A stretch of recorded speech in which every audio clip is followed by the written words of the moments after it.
Jakob Ludwig Felix Mendelssohn was a German composer, pianist, organist and conductor of the early Romantic period. Mendelssohn's compositions include symphonies, concertos, piano music, organ music and chamber music. His best-known works include the overture and incidental music for A Midsummer Night's Dream, the Italian Symphony, the Scottish Symphony, the oratorio St. Paul, the oratorio Elijah, the overture The Hebrides, the mature Violin Concerto and the String Octet. The melody for the Christmas carol Hark. The Herald Angels Sing is also his. Mendelssohn's songs without words are his most famous solo piano compositions. A grandson of the philosopher Moses Mendelssohn, Felix Mendelssohn was born into a prominent Jewish family. He was brought up without religion until the age of 7, when he was baptized as a Reformed Christian. Felix was recognized early as a musical prodigy, but his parents were cautious and did not seek to capitalize on his talent. Mendelssohn enjoyed early success in Germany, and revived interest in the music of Johann Sebastian Bach, notably with his performance of the Street Matthew Passion in 1829. He became well received in his travels throughout Europe as a composer, conductor and soloist. His 10 visits to Britain, during which many of his major works were premiered, form an important part of his adult career. His essentially conservative musical taste set him apart from more adventurous musical contemporaries such as Franz Liszt, Richard Wagner, Charles Valentin Alkan and Hector Berlioz. The Leipzig Conservatory, which he founded, became a bastion of this anti-radical outlook. After a long period of relative denigration due to changing musical tastes and anti-Semitism in the late 19th and early 20th centuries, his creative originality has been re-evaluated. He is now among the most popular composers of the Romantic era. Childhood. Felix Mendelssohn was born on the 3rd of February, 1809, in Hamburg, at the time an independent city-state, in the same house where, a year later, the dedicatee and first performer of his Violin Concerto, Ferdinand David, would be born. Mendelssohn's father, the banker Abraham Mendelssohn, was the son of the German Jewish philosopher Moses Mendelssohn, whose family was prominent in the German Jewish community. Until his baptism at age 7, Mendelssohn was brought up largely without religion. His mother, Lee Salomon, was a member of the Itzig family and a sister of Jacob Salomon Bartholdy. Mendelssohn was the second of 4 children. His older sister Fanny also displayed exceptional and precocious musical talent. The family moved to Berlin in 1811, leaving Hamburg in disguise in fear of French reprisal for the Mendelssohn Bank's role in breaking Napoleon's continental system blockade. Abraham and Lee Mendelssohn sought to give their children, Fanny, Felix, Paul and Rebecca, the best education possible.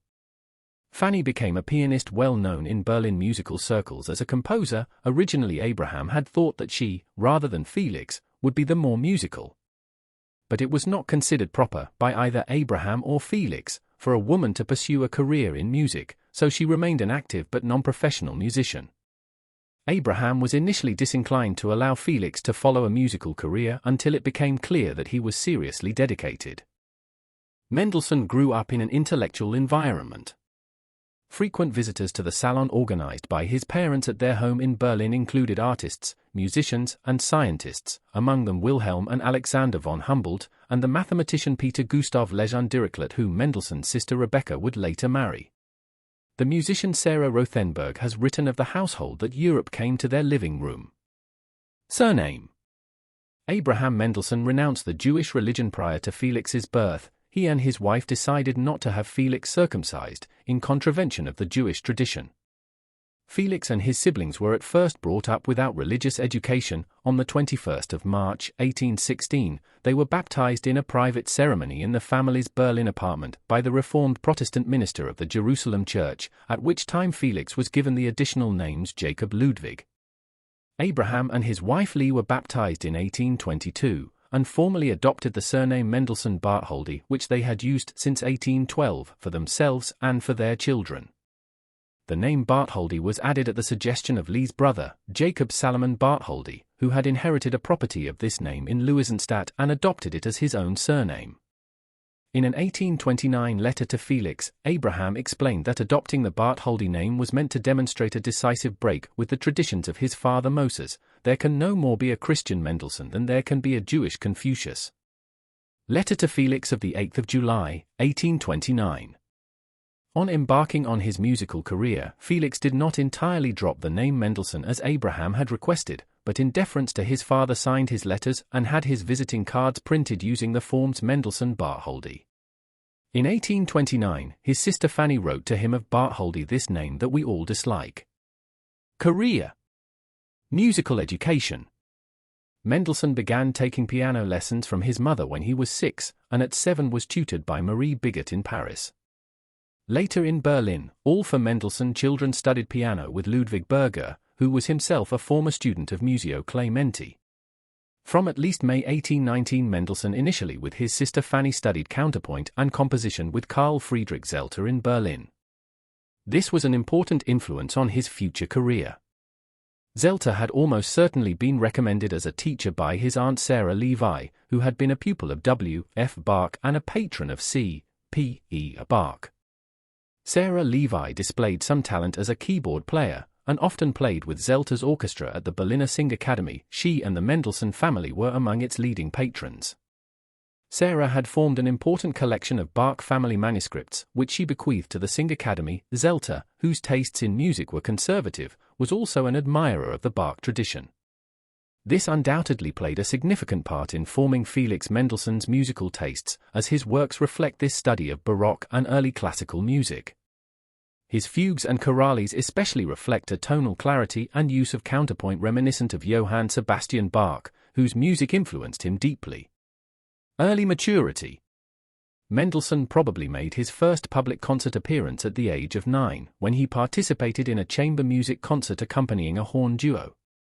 He was a prolific composer from an early age. As an adolescent, his works were often performed at home with a private orchestra for the associates of his wealthy parents amongst the intellectual elite of Berlin. Between the ages of 12 and 14, Mendelssohn wrote 12 string symphonies for such concerts and a number of chamber works. His first work, a piano quartet, was published when he was 13.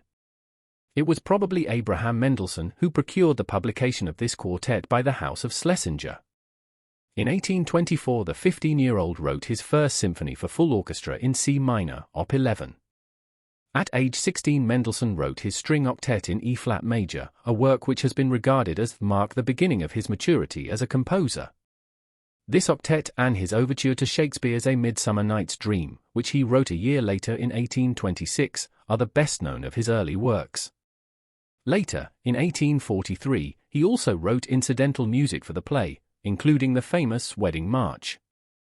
The overture is perhaps the earliest example of a concert overture, that is, a piece not written deliberately to accompany a stage performance but to evoke a literary theme in performance on a concert platform. This was a genre which became a popular form in musical romanticism.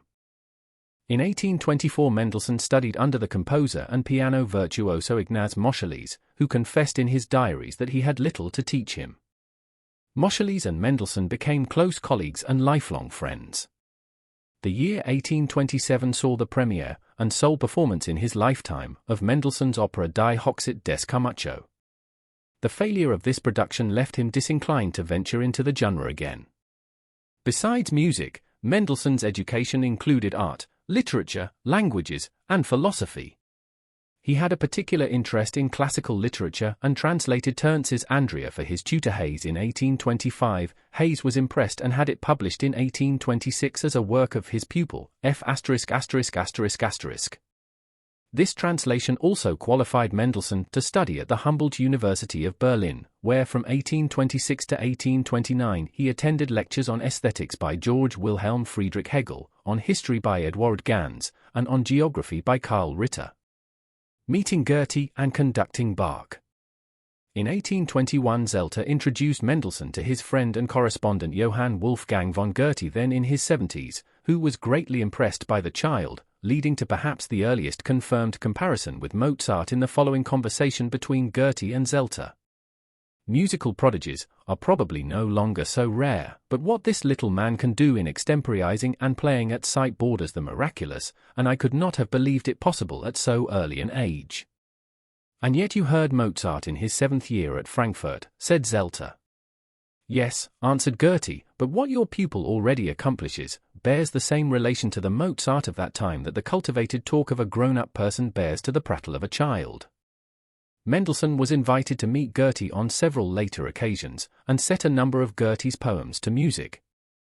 His other compositions inspired by Goethe include the overture Calm Sea and Prosperous Voyage Op. 27, 1828, and the Cantata die Erste Walpurgisnacht, the First Walpurgis Night, Op. 60, 1832. In 1829, with the backing of Zelter and the assistance of the actor Edouard Devrient, Mendelssohn arranged and conducted a performance in Berlin of Bach's Street Matthew Passion. For years previously, his grandmother, Bella Salomon, had given him a copy of the manuscript of this by then all but forgotten masterpiece. The orchestra and choir for the performance were provided by the Berlin Sing Academy. The success of this performance, one of the very few since Bach's death and the first ever outside of Leipzig, was the central event in the revival of Bach's music in Germany and, eventually, throughout Europe. It earned Mendelssohn widespread acclaim at the age of 20. It also led to one of the few explicit references which Mendelssohn made to his origins, to think that it took an actor and a Jew's son to revive the greatest Christian music for the world. Over the next few years Mendelssohn traveled widely. His first visit to England was in 1829. Other places visited during the 1830s included Vienna, Florence, Milan, Rome and Naples, in all of which he met with local and visiting musicians and artists. These years proved to be the germination for some of his most famous works, including the Hebrides Overture and the Scottish and Italian Symphonies. Düsseldorf. On Zelter's death in 1832, Mendelssohn had hopes of succeeding him as conductor of the Sing Academy, but at a vote in January 1833 he was defeated for the post by Carl Friedrich Rungenhagen. This may have been because of Mendelssohn's youth and fear of possible innovations. It was also suspected by some to be attributable to his Jewish ancestry. Following this rebuff, Mendelssohn divided most of his professional time over the next few years between Britain and Düsseldorf, where he was appointed musical director, his first paid post as a musician, in 1833. In the spring of that year Mendelssohn directed the Lower Rhenish Music Festival in Düsseldorf, beginning with a performance of George Friedrich Handel's oratorio Israel in Egypt, prepared from the original score, which he had found in London. This precipitated a Handel revival in Germany, similar to the reawakened interest in J.S. Bach following his performance of the Street Matthew Passion. Mendelssohn worked with the dramatist Karl Immermann to improve local theatre standards, and made his first appearance as an opera conductor in Immermann's production of Mozart's Don Giovanni at the end of 1833, where he took umbrage at the audience's protests about the cost of tickets. His frustration at his everyday duties in Düsseldorf, and the city's provincialism, led him to resign his position at the end of 1834. He had offers from both Munich and Leipzig for important musical posts, namely, direction of the Munich Opera, the editorship of the prestigious Leipzig music journal the Allgemeine Musikalische Zeitung, and direction of the Leipzig Gewandhaus Orchestra. He accepted the latter in 1835. Leipzig and Berlin. In Leipzig, Mendelssohn concentrated on developing the town's musical life by working with the orchestra, the opera house, the Thomanerchor of which Bach had been a director, and the city's other choral and musical institutions. Mendelssohn's concerts included, in addition to many of his own works, 3 series of historical concerts featuring music of the 18th century, and a number of works by his contemporaries. He was deluged by offers of music from rising and would-be composers. Among these was Richard Wagner, who submitted his early symphony, the score of which, to Wagner's disgust, Mendelssohn lost or mislaid. Mendelssohn also revived interest in the music of Franz Schubert. Robert Schumann discovered the manuscript of Schubert's Ninth Symphony and sent it to Mendelssohn, who promptly premiered it in Leipzig on the 21st of March, 1839, more than a decade after Schubert's death. A landmark event during Mendelssohn's Leipzig years was the premiere of his oratorio Paulus. The English version of this is known as St. Paul, given at the Lower Rhenish Festival in Düsseldorf in 1836, shortly after the death of the composer's father, which affected him greatly. Felix wrote that he would never cease to endeavor to gain his approval, although I can no longer enjoy it. St. Paul seemed to many of Mendelssohn's contemporaries to be his finest work, and sealed his European reputation. When Friedrich Wilhelm IV came to the Prussian throne in 1840 with ambitions to develop Berlin as a cultural center, including the establishment of a music school and reform of music for the church, the obvious choice to head these reforms was Mendelssohn. He was reluctant to undertake the task, especially in the light of his existing strong position in Leipzig.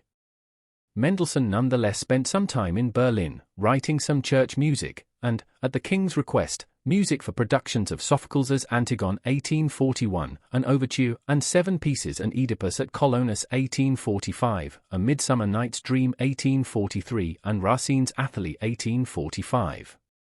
But the funds for the school never materialized, and many of the court's promises to Mendelssohn regarding finances, title, and concert programming were broken. He was therefore not displeased to have the excuse to return to Leipzig. In 1843 Mendelssohn founded a major music school, the Leipzig Conservatory, now the Hochschule für Musik und Theater Felix Mendelssohn Bartholdy, where he persuaded Ignaz Moscheles and Robert Schumann to join him. Other prominent musicians, including the string players Ferdinand David and Joseph Joachim and the music theorist Moritz Hauptmann, also became staff members. After Mendelssohn's death in 1847, his musically conservative tradition was carried on when Moscheles succeeded him as head of the conservatory. Mendelssohn in Britain. Mendelssohn first visited Britain in 1829, where Moscheles, who had already settled in London, introduced him to influential musical circles. In the summer he visited Edinburgh, where he met among others the composer John Thompson, whom he later recommended for the post of Professor of Music at Edinburgh University. He made 10 visits to Britain, lasting about 20 months. He won a strong following, which enabled him to make a good impression on British musical life. He composed and performed, and also edited for British publishers the first critical editions of oratorios of Handel and of the organ music of J.S. Bach. Scotland inspired 2 of his most famous works, the overture The Hebrides, also known as Fingal's Cave, and the Scottish Symphony Symphony No. 3. An English Heritage Blue plaque commemorating Mendelssohn's residence in London was placed at 4 Hobart Place in Belgravia, London, in 2013. His protégé, the British composer and pianist William Sterndale Bennett, worked closely with Mendelssohn during this period, both in London and Leipzig. He first heard Bennett perform in London in 1833, aged 17. Bennett appeared with Mendelssohn in concerts in Leipzig throughout the 1836-1837 season. On Mendelssohn's 8th British visit in the summer of 1844, he conducted 5 of the Philharmonic concerts in London, and wrote, "Ever before was anything like this season, we never went to bed before 1:30. Every hour of every day was filled with engagements 3 weeks beforehand, and I got through more music in 2 months than in all the rest of the year." Letter to Rebecca Mendelssohn Bartholdy, Soden, the 22nd of July, 1844. On subsequent visits Mendelssohn met Queen Victoria and her husband Prince Albert, himself a composer, who both greatly admired his music. Mendelssohn's oratorio Elijah was commissioned by the Birmingham Triennial Music Festival and premiered on the 26th of August, 1846, at the Town Hall, Birmingham. It was composed to a German text translated into English by William Bartholomew, who authored and translated many of Mendelssohn's works during his time in England. On his last visit to Britain in 1847, Mendelssohn was the soloist in Beethoven's Piano Concerto No. 4 and conducted his own Scottish Symphony with the Philharmonic Orchestra before the Queen and Prince Albert. Death. Mendelssohn suffered from poor health in the final years of his life, probably aggravated by nervous problems and overwork.